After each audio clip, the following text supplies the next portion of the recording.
This man is an interesting guy. His name is Dominic Infante.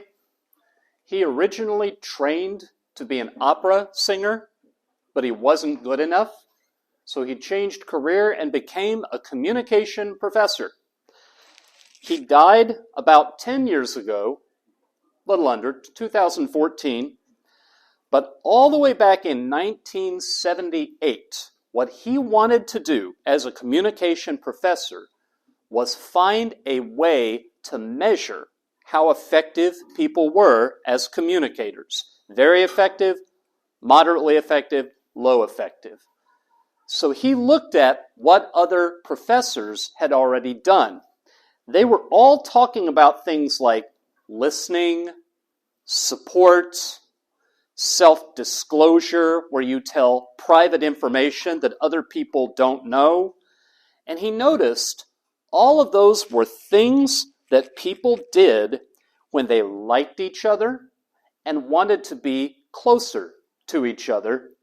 But he said, sometimes we like each other and want to be closer, but sometimes we communicate when we bitterly disagree. So what he did is he began to collect data on how are we most effective when we need to work through our disagreements. And what he is known for is his work demonstrating argumentativeness. How is it understood? How is it measured? Today is not about how to debate. Today is about why to debate. We're going to get to how. We will get to it pretty quickly. But the first thing, and I just realized the next slide is not formatted correctly, so you're going to see a lot of things at once. So I'm going to walk over here and explain things that I had intended would appear one at a time. Oh, Doyle. The first thing you need to know about argumentativeness is that it is a trait.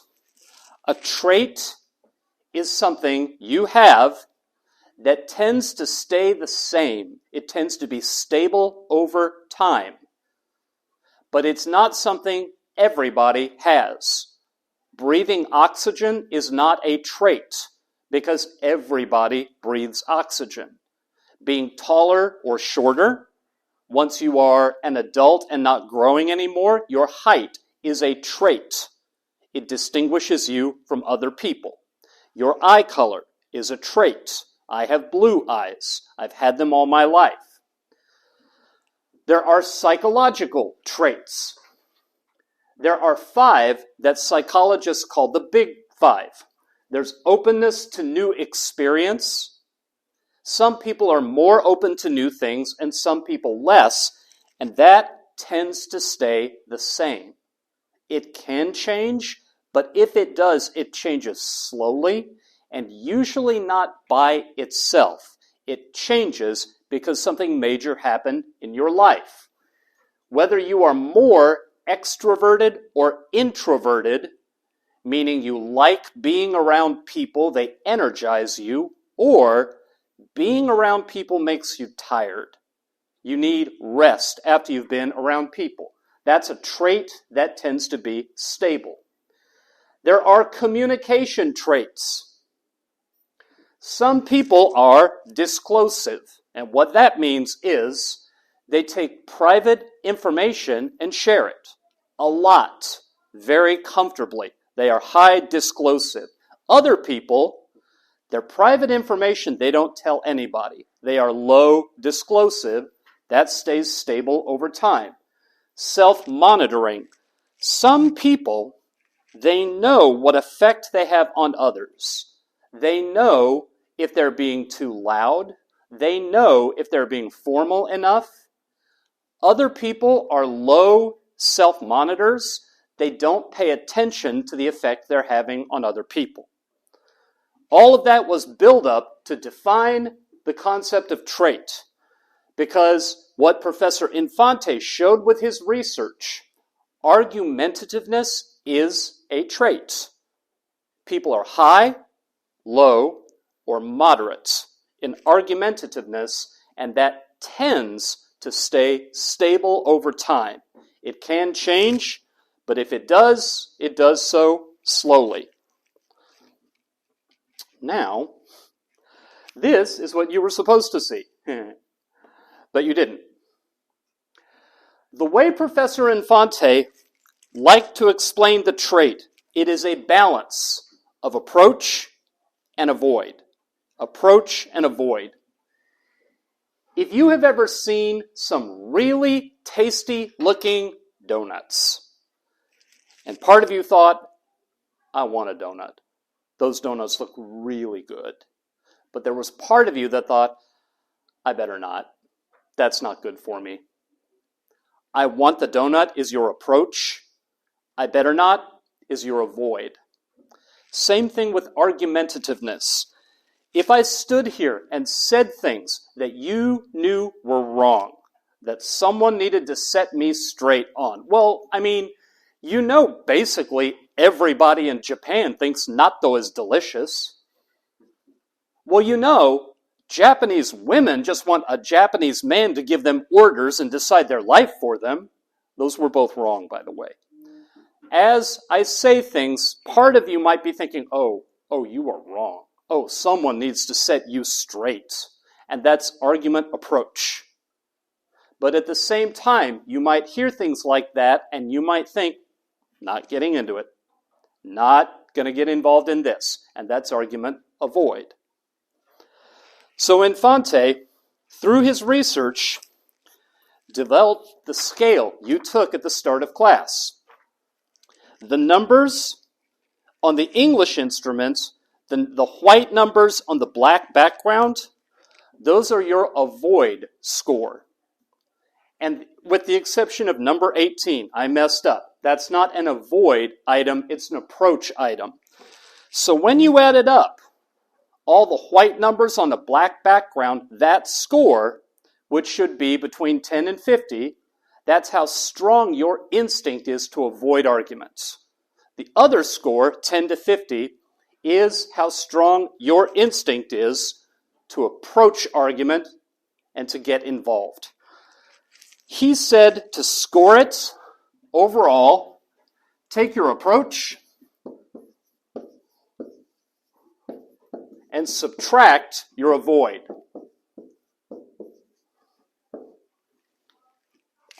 And what you end up with is between 40 and negative 40.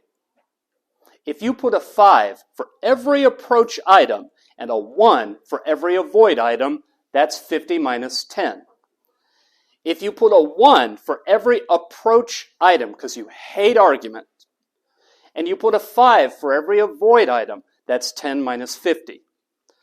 So some people might be as low as negative 40. Very high avoid, very low approach. Most people, statistically, by far, are close to 0. Because they have an avoid drive and an approach drive, and they're close to each other.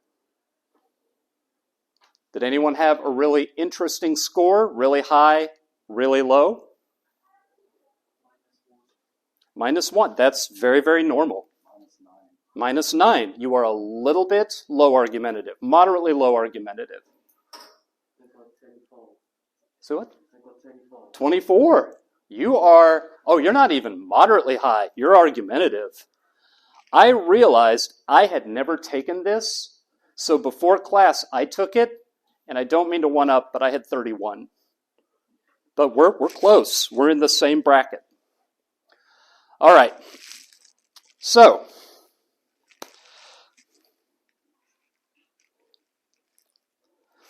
that brings us then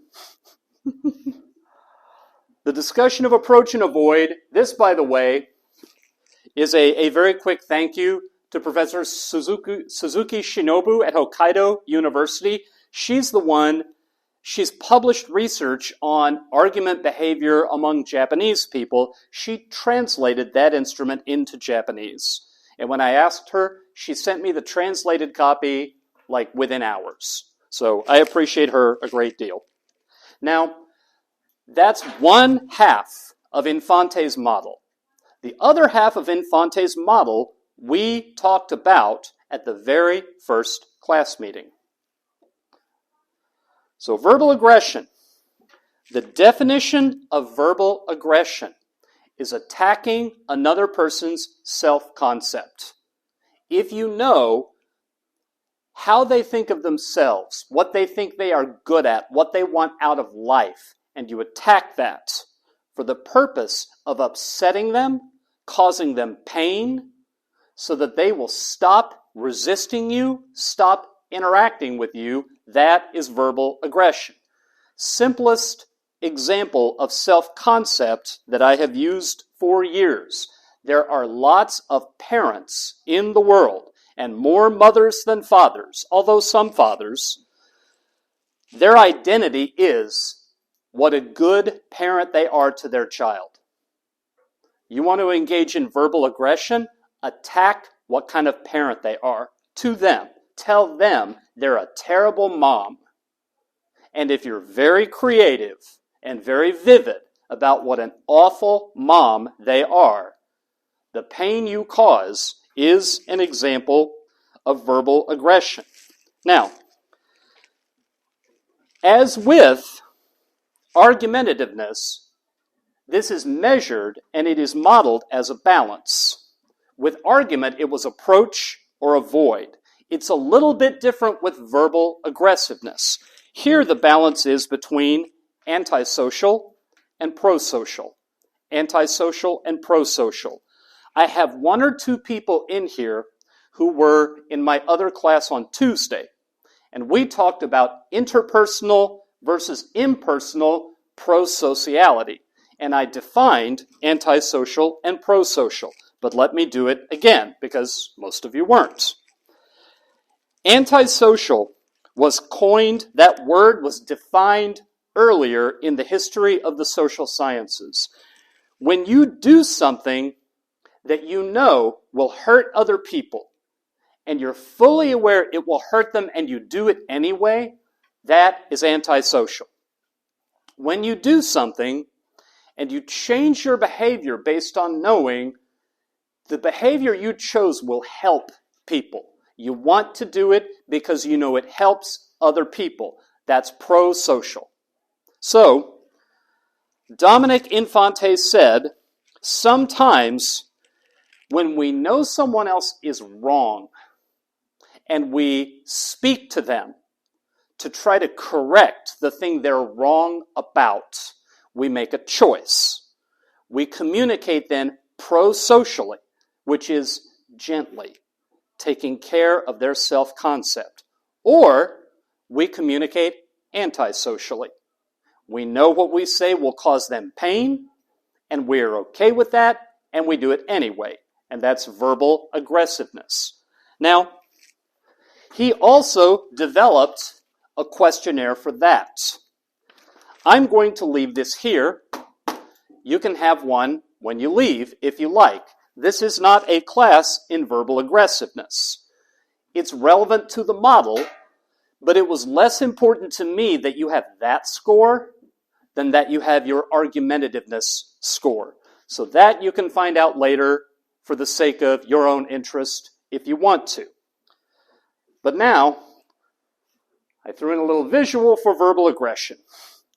But now, let's put those together. Argumentativeness and verbal aggression into Dominic Infante's model, the model of aggressive communication. Aggressive communication, he defines as using words or symbols to destroy the target of the attack. You pick something, a mistake, a wrong belief, and you attack it with words to try to destroy it. Now that may sound like it's always negative, like it's always scary. He says it's actually not. Some aggressive communication is constructive. Some aggressive communication is destructive. You might have had a friend before who had a really harmful belief. Maybe their family or other people had told them that they were a bad person, that they couldn't do anything right, and they kept repeating that. And you needed to encourage them. So you wanted them to stop believing that they couldn't do anything right. You would be engaged in aggressive communication, but it would be constructive. You want to take that belief they have and destroy it. You want to target that with words and disprove it. What Infante is saying is, things motivated by kindness and concern for the other person can be mirror images of things meant to hurt the other person. Because sometimes, whatever it is you want them to stop believing, you attack the belief. But what you want them to stop believing could be something harmful, or it could be they have a belief that's good and you want them to stop believing it. So he said there was constructive, destructive, aggressive communication. I have a weird example. My students get used to the fact that I'm full of weird examples. Let's imagine you have a toothache. You have a couple of options to get that tooth out of your head. You could go find a hockey player, and that hockey player could take their hockey stick and knock that tooth right out of your head. Or you could go to the dentist. The point of that weird example is the dentist is still being aggressive. The dentist is still destroying the tooth. They're just not doing it with a hockey stick. Aggressive is aggressive. Now, the way that Infante defined the difference between constructive and destructive aggression was this. Aggression is constructive if it does one of three things. If it encourages people to collaborate, if it increases their satisfaction with the relationship, or if it strengthens the relational bond. So if you go to your best friend and you say, this belief that you have, this is stupid, it's wrong, stop believing this. The way you tell that it's constructive and not destructive, as a result of what you said, are you encouraging them to interact with you more? Are they going to feel like they like being in that relationship with you? And are they going to feel that you are committed to them and you would never give them up? If those are the outcomes of the belief you try to destroy, then your aggression was constructive. Now, the way you can tell aggression is destructive, it does the opposite. Discourages collaboration, decreases satisfaction, and weakens the relational bond. All right. So let's start to take these pieces, argumentativeness, verbal aggression, constructive and destructive aggression, and let us put them together into the model. Constructive and destructive. And one more thing to say, constructive aggressive communication, we also identify the characteristic that it has is it is assertive. Here I'm going to pause for a moment and say, I am in this classroom and in this country because of that topic. I mentioned it at the first class meeting that my proposal that the Japanese government reviewed was that I could help students to make progress in understanding how to be assertive, because the Japanese Ministry of Education has as a high priority for its students that they get better at being assertive. Now, one more thing to say to define assertiveness. Let me give you about a one-sentence definition of assertiveness. It is communicating about a problem in a way that is respectful of the other person and yourself. That's it. It's respectful of the other person So not angry, not destructive. But it's also respectful of yourself. So you don't apologize. You don't necessarily give in to maintain wa. The counterpart of assertive is to be hostile. And hostility, really, really simple. It just means showing disrespect for the other person. You can be angry at someone and not be hostile. You can tell them you're angry, but that you will work out your anger and that you still care about them. Or you can show them that you don't care about them. And that is how communication turns hostile. So constructive, assertive, aggressive communication is made up of arguments. Destructive aggression in the form of hostility takes the form of insults. And that is Infante's model of the different kinds of aggressive communication. Now, pursuing that research agenda, here's what he found about argumentativeness. And I said today is about why to argue. There are benefits to being high in argumentativeness. What he and other researchers have done, they've gone into workplaces, they've gone into schools, and they've measured certain outcomes, certain things that people try to do, and at the same time had them complete the same instrument you just completed. So they would look at people's grades, they would look at people's leadership, and they would ask the question, do people high in argumentativeness get better grades? Do people high in argumentativeness move into positions of leadership? They've asked this question a lot of different ways over the years.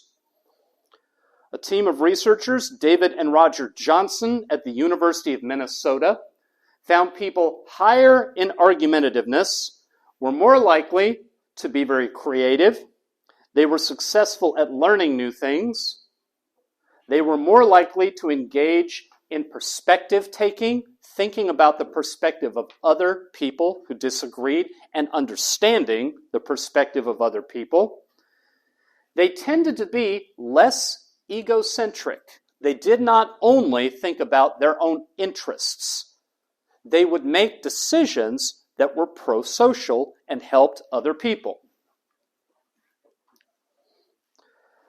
Beatrice Schultz at the University of Rhode Island focused on how are people who are high in argumentativeness, how are they perceived by other people? She asked the participants in her study to rate and evaluate the people around them that they worked with. And she also had them complete the argumentativeness scale. People higher in argumentativeness were perceived as more credible. They were trusted and taken seriously by the people that they worked with. They were more eloquent, kind of an outdated English word, but it meant they know language really, really well, and they pick words that are so perfect, they're downright beautiful. They speak really, really well. And once again, as the Johnsons had found out, not only were people high in argumentativeness creative, but others perceived that they were more creative and also perceived they were very confident and very self-assured. The final thing, well, a couple of things, both managers and subordinates really, really like working with someone who is high argumentative. Subordinates like having a boss who's argumentative, and bosses like having subordinates who are argumentative. Now, I have to remind you here, we're not talking about verbal aggression. People high in argumentativeness, they like to say, this is what I believe, this is the evidence for it, this is the reasoning behind it. They then are comfortable and relaxed if you question it. If you say, actually, I think that evidence is out of date. Actually, I think your reasoning has a problem. People high in argumentativeness love that. They enjoy it. So a boss whose decisions you could question by saying, but boss, you didn't notice this. And the boss relaxes and says, you're right. Bosses like having subordinates who are high in argumentativeness. And then finally, this is where I first got interested in this years ago. There's a professor at Texas Christian University named Paul Schrodt. He was not studying argumentativeness. Instead, he wanted to know what's the communication behavior that makes college professors the most satisfactory to their students. So what he did, he collected data on a lot of professors, the ones who got the highest teaching evaluations, and he had them complete a lot of measures of a lot of different kinds of communication behavior. He measured how much do they self-disclose, how much do they show nonverbal warmth, tons and tons of measures. The one that was most consistently high with professors who got high teaching evaluations was argumentativeness. He explained it as a professor who teaches class by saying, this is the lesson, this is the evidence, this is the reasoning, and you're free to question any of it, and we'll talk about it. Students loved that because that was the best way to learn. Now I have one, I thought I was ahead of where I was. There are a couple more findings that show up in workplaces. Group decisions tend to be better when there are people in the group who are high argumentative, because they will push the group to think harder, to consider more different kinds of evidence. They will challenge sloppy reasoning. And the second half of class today, this man's name is Hugo Mercier, and he will get into the reasons why, but we will come back to that. The last research finding, I'm just going to put that up there. Comforting and social support. So let's say you have had a death in the family, or let's say you've applied for a job and you went through multiple rounds of interviews and you're really excited and you think you're going to get it and they call you and you didn't get it. Crushingly bad news. Do you think people who are high in argumentativeness are better at comforting? What do you think? I hear a yes. Any other opinions? I see a nod. We have 2 yeses. I see a head shaking. I see a raised hand. What do you think? See a yes. We got 3 yeses, 1 no. Any other opinions? More yeses? Maybes? Actually, they're worse. High argumentatives are bad at comforting people. I shouldn't laugh at that because I am high argumentative and I've done a bad job of it before. But the research is very clear. People high in argumentativeness are not as good at social support when someone they know is trying to deal with really crushing, debilitating emotions. So it's not good for everything. It's good for a lot of things, but not everything. Let us talk a little bit about the documented effects of verbal aggressiveness. And then we're going to complicate the picture because for the first time, we're going to look outside the United States. Here are the effects of verbal aggression according to Dominic Infante. This was the second thing that got me to pay attention to his research, what he called the skills deficit model. He said people tend to become verbally aggressive when they are low in argumentativeness. He said there's a very strong inverse correlation. Low argumentative tend to be higher in verbal aggressiveness.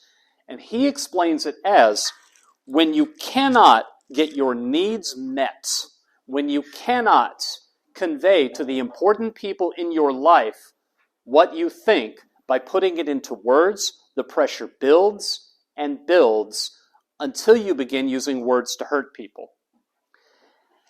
And the research that he did that really caught a lot of people's attention in the communication field, he recruited men who were under a restraining order because of domestic violence and women who were in domestic violence shelters.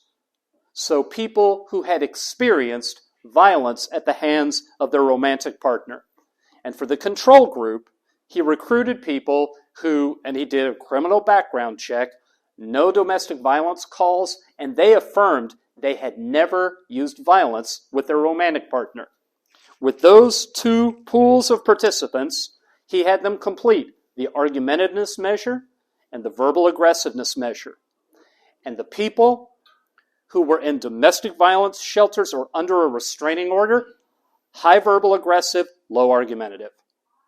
And the people who had a clean background check and reported they'd never turned to violence in their relationships, far more likely, high argumentative, low verbally aggressive. He then went on to demonstrate it again in middle schools. He administered both these instruments to students in in-school suspension, students who'd gotten in serious trouble. Low argumentativeness and high verbal aggression predicted which of those students had gotten in trouble for fighting. If they'd gotten in trouble for nonviolent misbehavior, they were a lot more likely to be high argumentative, low verbally aggressive. So, there is a fairly powerful relationship between argumentativeness, verbal aggression, and actual violence. Now let's complicate it. Then we will take a break and play our game. Then we will come back and talk about Hugo Mercier, and then we will wrap up class. This man, terrible picture, but it's the only one I could find. His name is Dale Hample. Dale Hample is in the United States at the University of Maryland. He's still alive. And he thought that Infante had set up the question wrong. I told you at the beginning of class, Infante said, separate avoid from approach, and you get the argumentativeness score. That's only true if the more you approach, the less you avoid. That's only true if there's an inverse relationship between those two qualities. Well, he got interested, Hample did, and he collaborated with professors all around the world. And the data that he found in 3 countries, India, Malaysia, and the United Arab Emirates, surprised a lot of people. Because there, it was very common to be high approach and high avoid. He then started to go through every measure he could find to try to explain why that was true. He went through income. Does income predict it? Other cultural differences like individual collective, tight and loose, uncertainty avoidance. And here's what he found. He found in countries that had very high power distance. Let's see if I have that on the slide. I do not.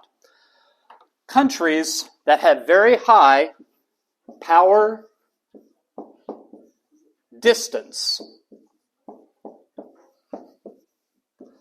The concept of power distance is pretty easy to explain. A high power distance culture, you always know who has more power, who has less power.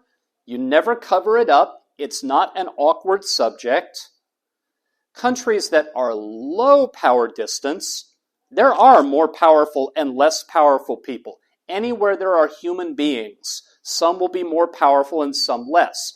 But in low power distance cultures, you don't talk about it. You communicate as though everybody was equal. A good example is anyone here from Australia? Australia, by the data, is one of the lowest power distance cultures in the world. So if the prime minister were to walk through the door right now, it would be very normal to address him by his first name. You wouldn't do that in most other parts of the world to your head of state. There are reports, I don't know what your experience is, but there are reports that it's common in Australia.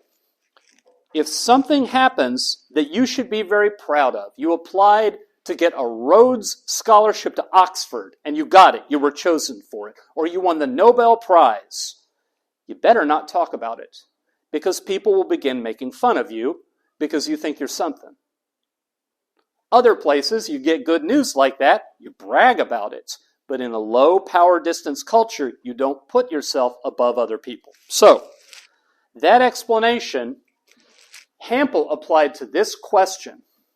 In very high power distance cultures, you could be high approach and high avoid. His explanation was, it depends on who you're talking to. If you are arguing with someone who's below you in status, you approach. They say something wrong, you set them straight. If you're arguing with someone who's at your level or above you in status, you avoid. So someone in a very high power distance culture might put down straight fives on that instrument. I love getting into arguments. I hate getting into arguments. It depends on who.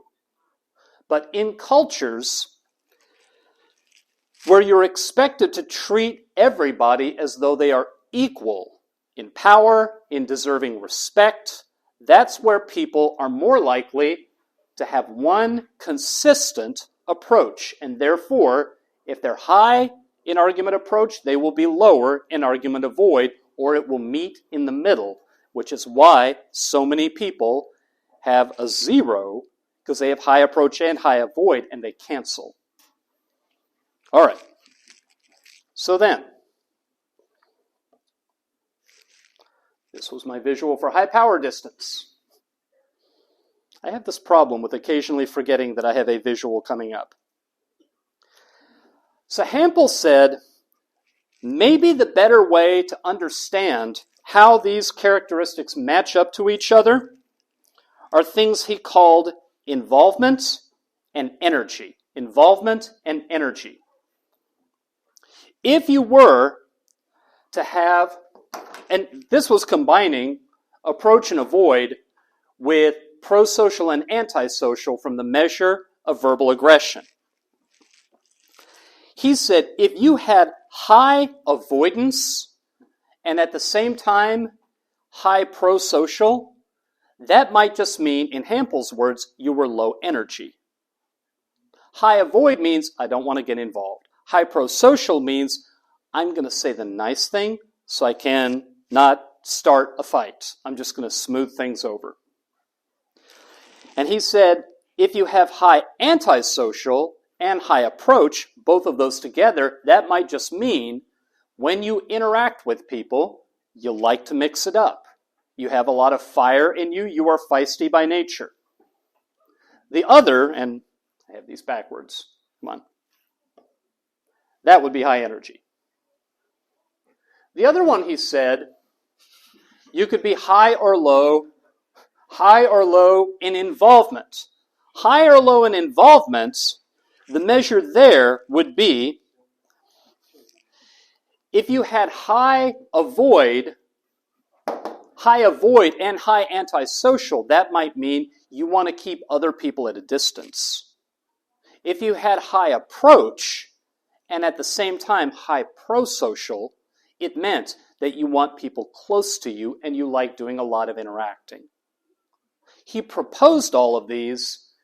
He has not pursued data collection to try to confirm any of them. He says now what you ought to do, instead of having one score, high argumentative or low argumentative, it makes more sense to say each of you have an approach score and an avoid score, and not to subtract them from each other. And each of you have a prosocial score and an antisocial score, which you can get from the other instrument, and don't try to turn them into one measure. you have a likelihood of communicating pro-socially and a likelihood of communicating, arguing, or being verbally aggressive anti-socially, and they're independent of one another. And what they add up to might depend on where you're from culturally. And how do they predict your argumentative behavior? Depends on where you are culturally. So that is Dale Hampel's challenge to the entire model.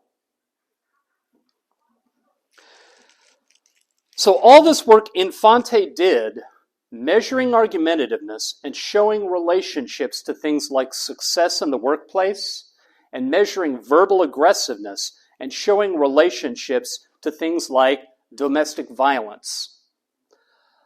Hampel has raised some questions about that, but the data collection is so consistent in the United States that this is a clue on how to understand at least how Westerners handle argument. It's one with some controversy to it, but it's worth it if you're going to work alongside Westerners for you to have some skill and some confidence in arguing. And that is what this class is aimed at. So now, it is time for us to play the game that I promised you. And what I am going to do, I'm going to use this to take attendance. Yeah.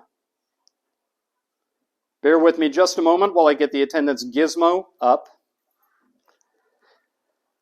I realized before class I had meant to put all of you into a spreadsheet and randomize you, and I will do it before next week. But today we're just going to do it in order of what the roster says. And I probably will mispronounce some names, but today is going to be good practice for getting names right. So the game, here's how the game works. You will look, turn and face the person who's coming after you on the roster. And I got out of here before I got let me jump back over here for a minute. Boom, boom, boom. The name of the game is I Deserve the Cake. That is some really good looking cake, I think. That looks better than the donuts. You are going to make the argument that you deserve the cake. Therefore, I deserve the cake because, and you make your arguments. And the person coming after you will say why that argument is wrong. And they will then say, I deserve the cake because. And the person coming after will say, and say why it's wrong. And we're going to go around the room. And you just need one argument why you deserve the cake. So, let's see. Nguyen-san? Nguyen-san, are you here? Nguyen-san. Okay, so we're going to start this off because I'm going to make the first argument. You're going to tell me why I'm wrong. And I'm going to give you a big old clue. Let's see, where is it? Oh, it's right here. I deserve the cake because I'm really good at shaving my head with a razor.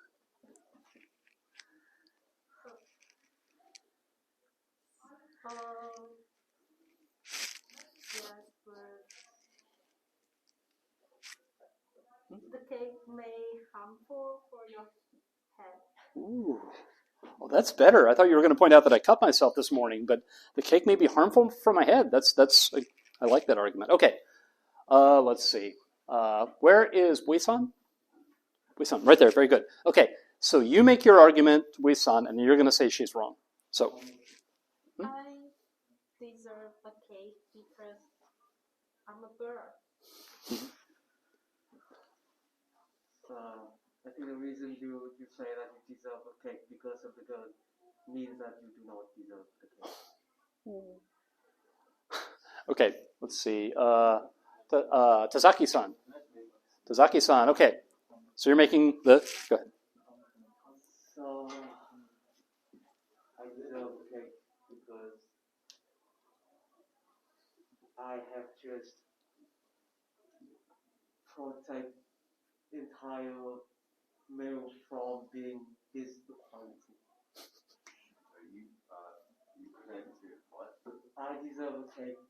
I have to protect the male gender from being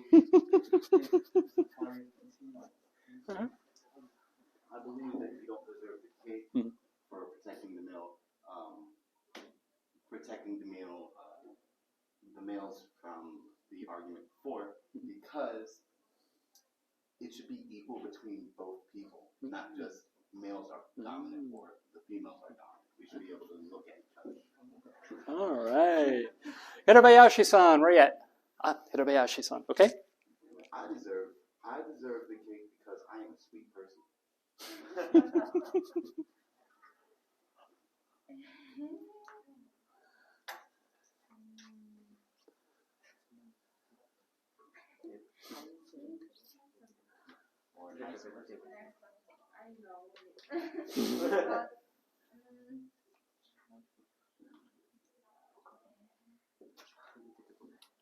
And we're just playing, so if you're being silly and you pick on someone, it's just play. I know, but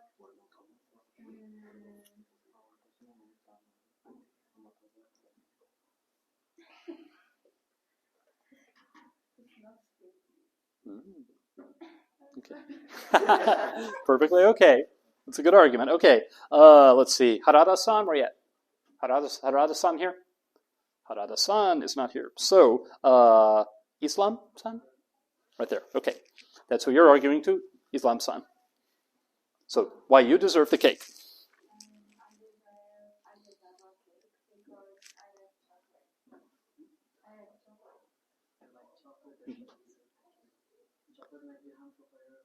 Ooh, good points. Okay, let's see.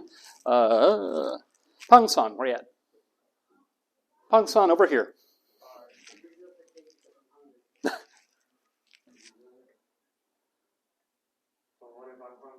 Oh, there's an argument. Okay, and Jadid-san, right there. Right there. I deserve the cake because I love blood sugar.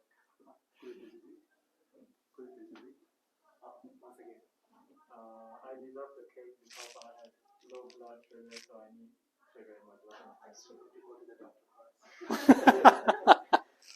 Okay, Tanaka-san. Tanaka-san right there. Okay. I think the cake is very delicious, and I'm very good at baking. So if I have the cake, I can cook cake for everyone else. So it's better if I have the cake. I can get the ingredients. What do you think, Tanaka-san?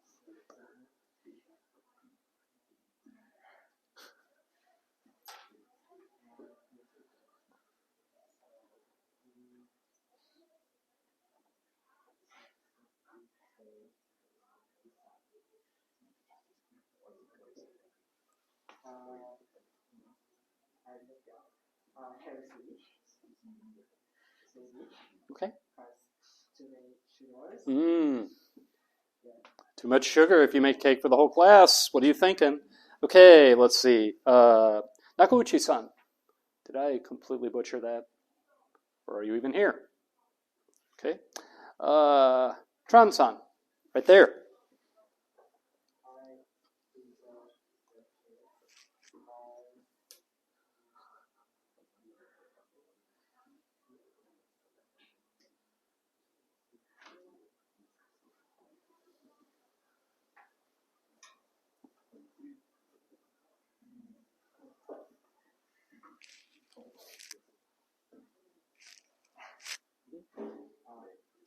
I like to eat sweets.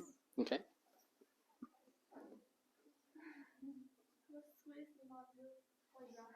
That's right. That's right.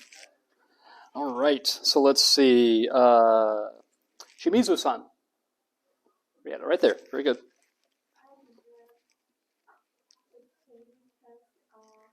didn't have them today, and I'm still hungry now. You may not have lunch today, but there's plenty of other things you can eat instead. I deserve the cake. Let's find your opponent. Gan-san? Gan-san, back there. I think I deserve the cake because if I don't eat it, I think I'm going to die.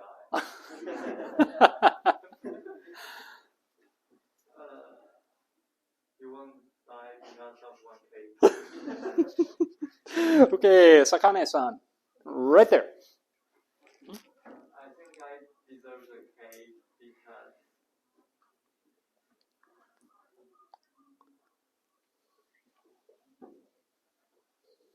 I bought it.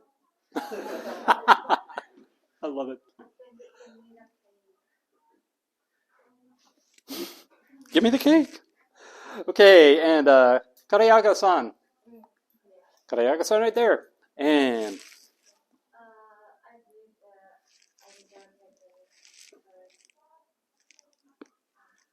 I'm concentrating in studying, and I study.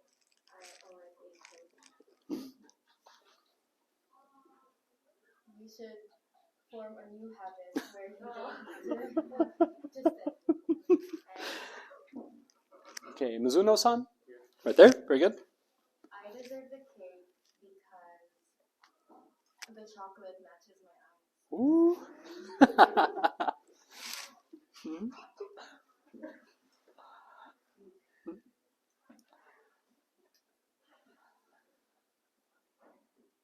Even though it matches your eyes, it suits me better.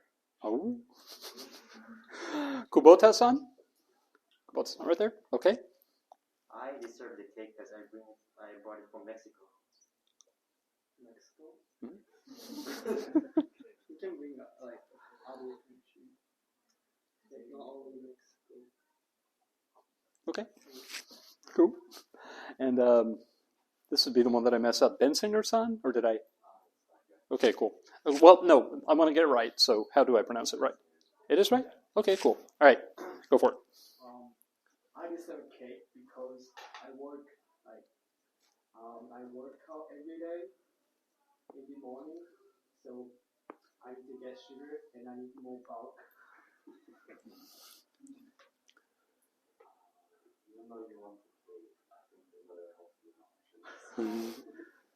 And finally, Hernandez Aguilar-san.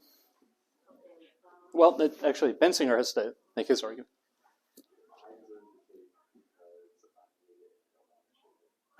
I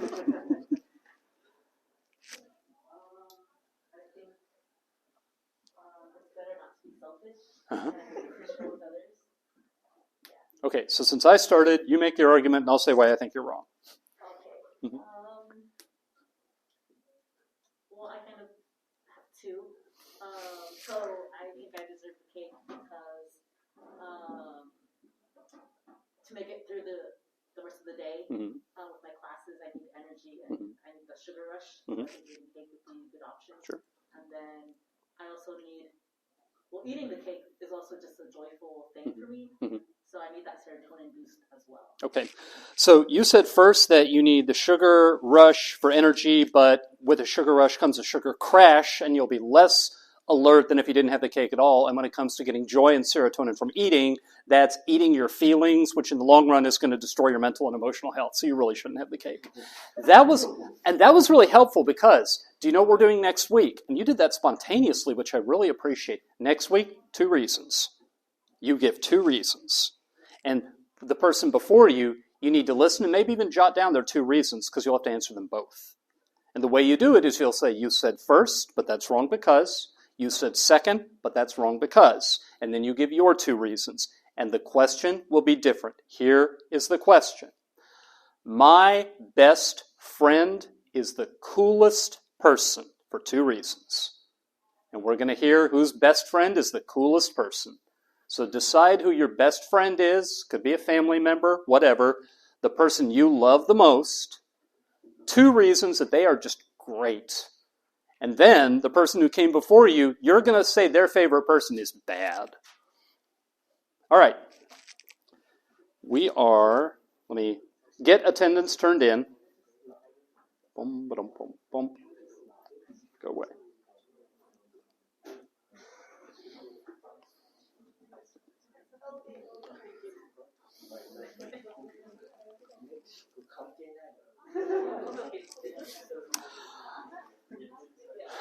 The other thing I'm going to have to remember to do next week is pause the recording, because that whole thing is on the recording, but was not my plan. Okay, the second half of class, the remaining 34-ish minutes. We know what peacock tails are made of. We know how they grow them. We know what they are for. Peacocks grow tails like that for the purpose of attracting a mate, because peahens, the females, they are attracted not only to the size and the color, but to the way the peacock shakes the tail. This is, This is a picture that, because the Wi-Fi is being lamed, here it comes. This is something from out of your nightmares. An Asian giant hornet. It has a stinger that can go straight through a beekeeping suit. We know why Asian giant hornets have stingers: to catch what they eat and kill it, and to defend themselves from other life forms that try to eat them. This is a Homo sapiens. This life form is the hominid that thinks. Our distinguishing trait is our ability to reason. We have a prefrontal cortex that lets us spot patterns. We recognize patterns. We can go backward and forward in time in our imagination, think about the future, think about the past. I can mention to you something not in the room, and you can bring it up in your imagination. I can say helicopter, and every one of you can have a mental picture of a helicopter. Those are all things animals do not have the ability to do. So let me ask you something. And then I have this visual because I was going to talk about puzzle pieces, but I'm not going to because it would have eaten up some time. If I asked you to point to the part of your body that holds your memory, where would you point? If I didn't say the part of your body, if I just said point to your memory, would any of you be tempted to do this? A whole lot of your memory lives on this. If I were to ask you to point to what helps you solve problems, you might say this, or you might point around the room. Doctors occasionally get a toilet that won't flush, and they have to call a plumber. Plumbers occasionally get sick, or they break their leg, and they have to go to a doctor. We have lots of problems that we have to turn to other people. And if I were to ask, point to how you make decisions and decide what the wise thing is to do, Hugo Mercier, he would say, you ought to point to each other. We had a little talk in the few minutes before class about what is the purpose of arguing. And Mercier says we developed the ability to make arguments so that we could talk out our reasons and other people could point out the flaws. Individual people trying to make a decision are notoriously bad. Individual decisions are terrible. Decisions made through discussion between people who disagree get measurably better through a process we can analyze and understand very, very specifically. This thing is being a pain in the butt. Okay, what we do, what individual people do, we look for enough pieces of a puzzle that we think we know what the pattern is. Then we only look for additional puzzle pieces that confirm what we think. The best example of this is what police officers around the world often do, which is you find 2 or 3 clues that point to a suspect, and after that, all you do is look for the clues that confirm that that suspect is guilty. And if you find clues that suggest you've got the wrong person, you have to be awfully good and awfully professional not to hide those clues. Now, law enforcement officers take a lot of grief, justified grief for that. But most of us do that in the decisions that we make every day. When Mercier is explaining this, he has a demonstration he does at the beginning. It's called the Wasson selection test, and we're going to do it right now.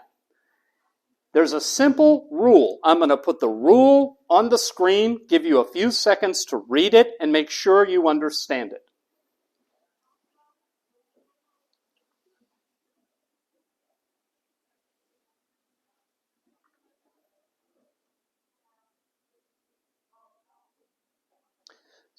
So now the task is, which cards would you flip over?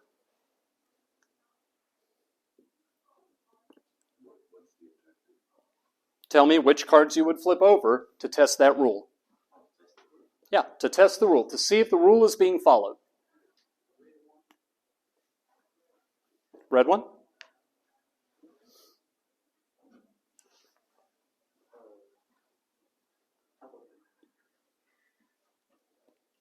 So far, we have red one. Just the red one? 8, the red one? Also the 3? 75 to 90% of people who take the Wasson selection test, including everyone who spoke up in here, get it wrong. The red card is absolutely wrong. The 3 is absolutely wrong. The cards you have to flip are the 8 and the orange. Let me explain why. Look at the rule again. If there's an even number on one side, the other side must be red. This could have an even or odd number, and it would obey the rule. Flipping it over doesn't tell you if it's been followed. But if you flip this card over, and there's an even number, the rule was broken. If you flip this card over, and it's not red, the rule was broken. This can have any color, including red. The rule just says, if it's even, the other side must be red. This has to have red on the other side. This cannot have an even number on the other side. Individuals given this task almost never get it right. But you sit 2 or 3 people down and have them talk about it, it goes way up. All right. The pattern that shows up when we reason by ourselves, we do not, once we start to think we understand something, we don't test it. The way to think about it, if you built a bridge, which would you want to do? Take a little bitty compact car and drive it over the bridge?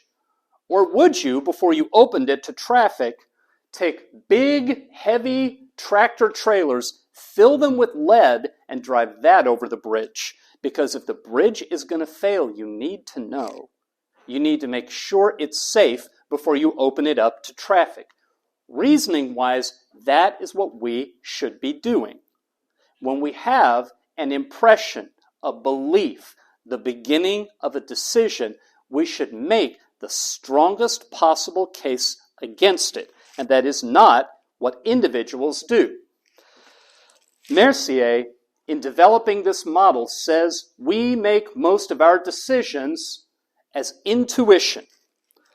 Now, intuition, have you ever met someone and just instantly thought, I'm going to like this person, and you couldn't even say why? Have you ever been getting close to dinner and thought, this is what I'm in the mood for, and there's not really a reason? He says, and there's data to back him up on this, that most of the ordinary decisions we make in our life, we make this way. They are low stakes, it's okay, we don't hurt anybody. But major decisions, if we don't get outside input and we make those on intuition, then those decisions are more likely to have problems. What we do, let's say you went and had dinner at McDonald's, and your friend afterwards said, McDonald's? Why did you go there? I don't know, I just felt like it. And you realize your friend doesn't like McDonald's, you might start giving reasons why. Well, their French fries are good. You can get much better French fries at this other place. But I had a coupon. You make up reasons, but they weren't the original reason why. You tell your friend reasons, but you're only generating those reasons because your friend is pushing you. That's a process we call rationalization. We do not usually come up with our best reasons when we are making decisions. We come up with our best reasons when someone else is putting our decision under pressure. One of the things, and I've realized this is not on a slide, we tend to, when we consume information, have accuracy goals or we have directional goals. Accuracy or directional. Let's imagine you have to buy a new laptop and you have a budget and you want to know what's the best laptop with the most features that doesn't break down. You'll go and collect information. And I suspect you're not really hoping that it's one kind or another. You want the right answer. But on the other hand, what if your favorite sports team is playing and you're watching it on television and a referee calls a foul and they play the replay? You are likely to watch for every detail. If the foul was against your team, you'll look for every detail that proves the referee was wrong. But if the foul was for the other team, you'll look for every detail that proves the ref was right. Because in that situation, you have a directional goal. The seminal study into directional versus accuracy goals was so wonderful that every time I introduce this, I have to explain quickly the study. It was done in 1987 by a psychology professor named Ziva Kunda. Here's what she did. She had an article that explained, and it cited the research, that women who drink a lot of coffee are at risk of painful fibroid tumors in their breast tissue. And it explained why that happens. So she had a lot of people read that article, and at the end she asked just these questions. Do you think the information in this article is accurate? What's your sex? How much coffee do you drink? Women who were high coffee drinkers said, no, I don't think it's accurate. Everybody else said it was accurate. That's a directional goal. People who read the article and said, I'm the one who could get painful tumors. No, I don't think it's accurate. And what happens, we tend to, when we make decisions, have directional goals that other people don't share. Now imagine that one of those participants in that study, a woman who drank a lot of coffee, talked with a few other people she knew. Some men, some women who didn't drink coffee, and they talked with her about, no, I've read that too. That really is what happens. That resistance, that directional goal is more likely to get broken down. One other, or a couple of other bits of research I want to run by you. We've known for a very long time that if I were to put that jar of jelly beans, a real one, right here, and this is probably too small a sample, but let's say a big lecture hall with 200 students, and I had every one of you guess how many jelly beans are in the jar, and then I took all your guesses and just put them in Excel and averaged them, the average would be closer to right than any of you. This is often done as a high school science fair project, and it holds up very well. Average people's guesses get them to pool their estimates, and the average is closer than any individual perception. One study Hugo Mercier did in a couple of different countries. He would show the participants that he recruited a very large animal from the zoo, and he would ask, how heavy is it? And he would have them write down their answer 4 times. First, just write down your own guess. Second, look over at your neighbor's answer and think about it and write down your answer. You can change it. You don't have to.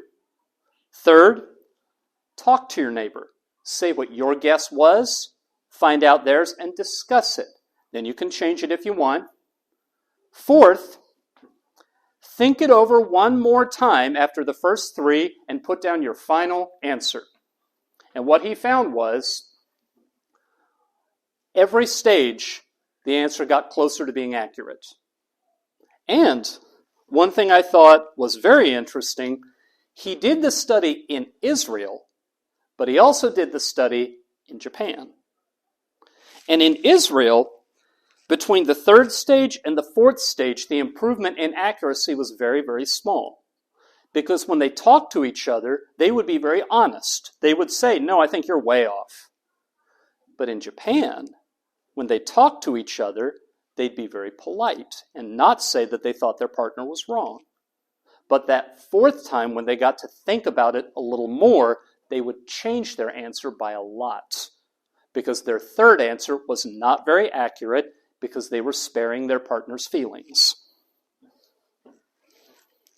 All right. So, if you get into the research that is done over distortions in people's thinking, you will find a lot of it comes out of economics. My side bias or confirmation bias. My side bias or confirmation bias. When you've decided what the answer probably is, you look for evidence that supports it. If you're a police officer and you have a suspect, you look for evidence that says you have the right person. One of the things Hugo Mercier says that is very controversial, he says that's not a weakness. That's actually a strength. Because if what you had to do to be a good thinker is you had to fully understand not only your own belief, but fully understand the opposite belief and every alternative belief as well, that would be hugely inefficient. There would not be enough hours in the day for you to learn anything. So it actually is efficient for you to only understand what you believe and why, if you then check it by talking to other people. Because they will be, or are likely to be, very informed and have done a lot of thinking about their different perspective. You borrow the time they put into understanding why they disagree. And when people talk to one another in that spirit, when they argue, that is the corrective that enables high-quality decisions. All right. This is why big organizations have boards of directors. This is why heads of state have a cabinet. This is why appellate courts and Supreme Courts tend to be multiple justices, not just a single judge. This is an ancient practice. So, we burned through more time. I was hoping to get done with this by about 20 till, because we were going to do the question box, and I was going to field questions at the end. But instead, what I want to do is take a minute or two to go back to Infante and argumentativeness and verbal aggression, and Hugo Mercier and the idea that we argue because that's how we correct one another's decisions. And to say, this today was about why argue. Now, that's not what we're going to do most of the time from now on. We're quickly going to get into how to. What are the components of arguments? How do the bits of argument fit together? How do you have an argumentative encounter from start to finish? But argument in relationships and in workplaces is healthy, and a decision you have made where you haven't talked to someone who disagrees is probably, if it's a major decision, that's a decision you have not thought through sufficiently. All right. Let me jump over to Moodle. Bump. Bump. Come here. Bump. Come here. Oh, what are you doing? Bump.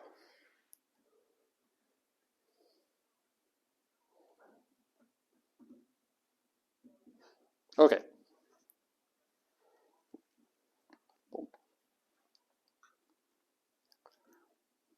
So we have the daily communication thermostat at the top. We have the question box, which we're going to start using next week. We have, we have the homework. The homework you don't have to start doing until very near the end of class. We have the debate topics, which I would advise you to have a look at them. The place you can find them again is in the which topic is this for?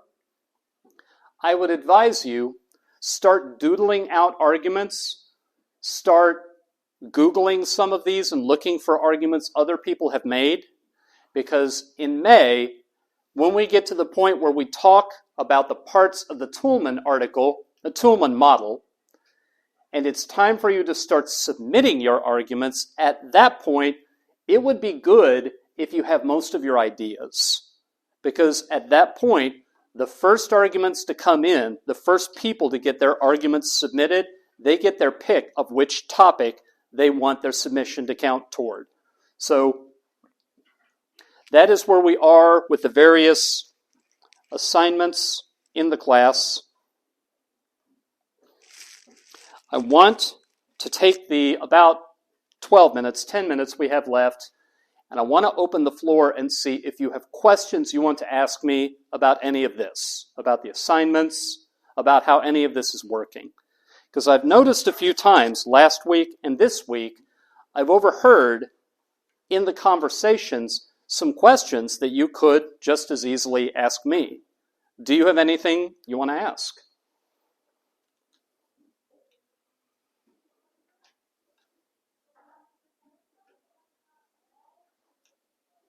Yes?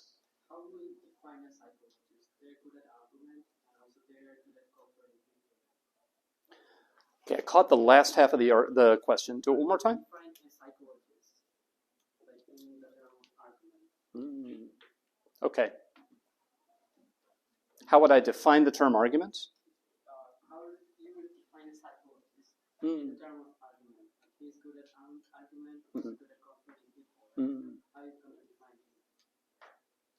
To define the people who are good at comforting? Yeah. Okay, Also good at argument. Just to reiterate it, go for it. he wants to know how psychologists would be seen in this approach avoid method, Right. whereas they are both argumentative, but they are also able to help people confirm their feelings. Okay, so argumentativeness, what they're measuring there, they're measuring how high people's approach is using the instrument that you took. So how willing, how enthusiastic are people? Not necessarily are they good at it, but are they willing? Do they feel comfortable and confident, or do they stay out of arguments? This is something I should probably have clarified at the beginning. Someone who's high argumentative by this measure, it doesn't mean they're good at it. It means they're willing to, and it chiefly means they don't get defensive, they don't get threatened, they don't get upset, they stay calm. You could be high argumentative, and not a very nice way to put, I'm about to put it in a not very nice way. You could be high argumentative and make a lot of dumb arguments. You could be honestly terrible at arguing and enjoy doing it. But it would be safe for someone to get into that discussion with you because you would enjoy it, you would invite them to do it, and it wouldn't turn negative. Now, as far as how to measure comforting and social support is its own huge, huge body of research. I teach a class in listening where we get into the social support research quite a bit. And chiefly it is, you set up experimental situations where you recruit people who have something they're really struggling with. So they might have a family member with a terminal illness, or they might have a chronic health condition. And then you bring them in and you try different ways of listening, of affirming their feelings, and they rate, was that helpful? And they rate at the end of it, what is my mood? Do I want to continue to talk to this person? And people who are high argumentative, who are put in comforting situations, the person on the receiving end tends to say, my mood is worse. The rookie move that argumentative people do is they say, well, you shouldn't let that bother you. So you lost the job. There are other jobs. So your family member died. There are other family members. I mean, yeah. And if I were to give you just 30 seconds of editorializing, when you have to support someone that something painful has happened to, the best thing is not to talk at all. I also teach a class in nonverbal communication. And there are high contact cultures and low contact cultures. But if you're a high contact culture, hug them. And if you're a low contact culture, sit there and keep them company. You don't have to talk. Most of the things you can do that are good social support do not involve you doing most of the talking. Okay. Did I get at the question, or do you want to ask a follow-up? Okay, cool. Okay. Yes, sir. So I think there will be situation when we need to make decisions by ourselves. Yeah. So how do we move more toward accuracy goals? Right. So this is also a huge, huge topic of research, primarily because I don't know if you've noticed that the world has gone crazy and that there are lots and lots of really bizarre, far-fetched conspiracy theories that a lot of people believe. And so we have been researching, how can you tell when your thinking is broken? And one of them is, we are working now on teaching at a younger and younger age the exercise. Take some time out and think of the very best argument against your position. What would someone who thinks you are dead wrong, what would they say? And don't stop and say, well, they're probably my enemy. Well, they're probably the other political party. Don't stop and say that. Assume a really intelligent person wanted to find the flaw in your reasoning. It's called the Consider the Strongest Argument strategy. And if you Google it, you can find published studies on how it works. If that is something that you're highly motivated to do, and if that's something you practice often enough that you get confidence, that can stop you from making the kind of intuition-based decisions where you haven't really considered what might be the flaws in your reasoning. And chiefly what it does is it motivates you to go and talk to somebody. And, you can come up with hypothetical situations where that's not possible, and those exist. But most of the time, do what you got to do to be able to talk to somebody and check your decision making. That's the best corrective for it. Okay. Yes, sir.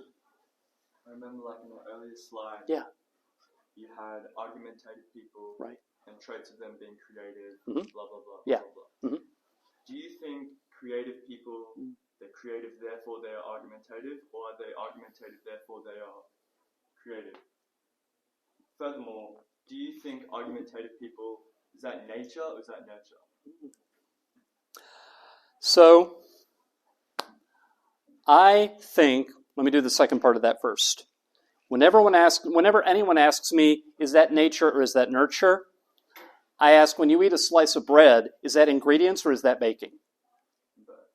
Same thing with nature and nurture. You have a certain amount of it that you're born with, and then you have your experiences that take the raw materials and shape them, which is why traits, psychological traits, can change, but they change slowly. So the other part of your question, are people creative because they're argumentative, or are they argumentative because they're creative? Well, that behavior of enjoying talking to other people in disagreements, if you are creative to begin with, that may seem like it's something you have the strengths to do.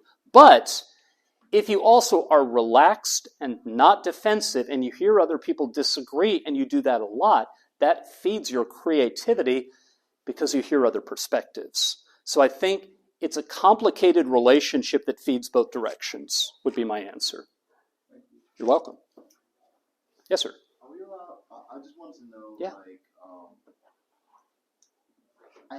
I usually have weird arguments in my head. So I like to know if I could start having arguments, debates with you personally, Sure. or like not exactly in class or outside class? Sure. Okay. Is that okay? That's absolutely okay. We actually study that in my field too, imagined interactions. And I run arguments in my head all the time. So you're not the only one. Yeah. Come run your arguments by me. I'm an argument dork. I love arguments. Okay. We only have a minute or two left. There is, aside from the communication thermostat, there's nothing you owe me. Come back next week and we will start to get into how to debate. Today was just why. And pick up a verbal aggression instrument if you're wondering if you're evil.